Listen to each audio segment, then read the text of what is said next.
हे रामदूत तुम्हारा स्मरण करते ही मन से डर दूर भागता है और आत्मा में साहस की ज्वाला प्रज्वलित हो जाती है। तुम्हारे तेज से पर्वत कंपते हैं, तुम्हारी गर्जना से दुष्टों का हृदय कांप उठता है और तुम्हारी विनम्रता से भक्त का मन पिघल जाता है। बाल रूप में जब तुमने सूरज का मन समझ लिया था, तब ही तुम्हारी किलकारी में उतना ही तेज था जितना समुद्र पार करते समय था।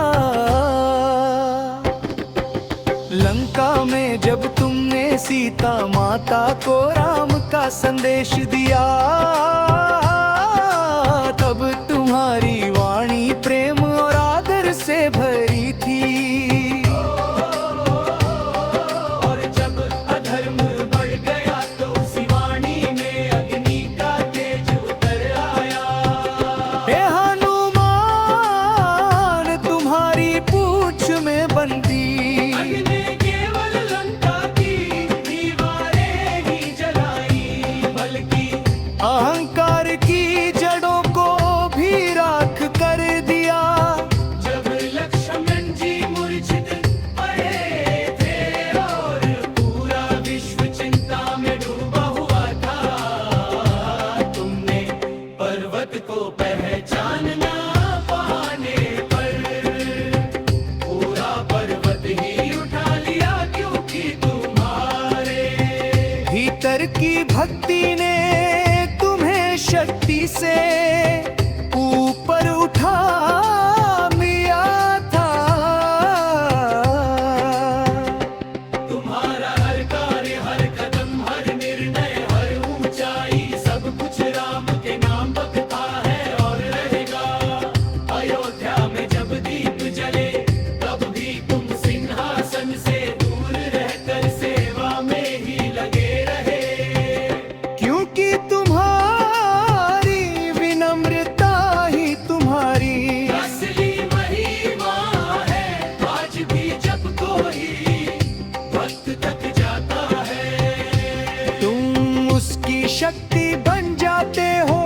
जब वो डर जाता है, तुम उसकी ढाल बन जाते हो। जब उसका मन भटकता है, तुम उसे धर्म के मार्ग पर ले आते हो। तुम्हारा नाम ही वो मंत्र है जो निराशा को आशा में, कमजोरी को शक्ति में और भय को विश्वास में बदल देता है।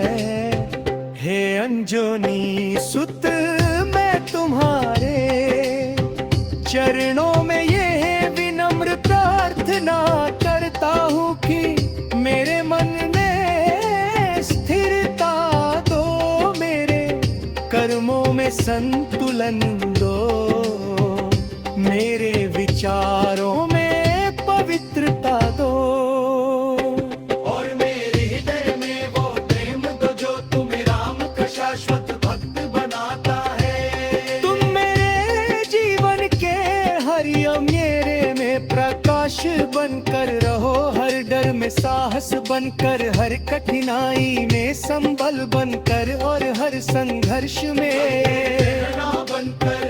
हे बजरंग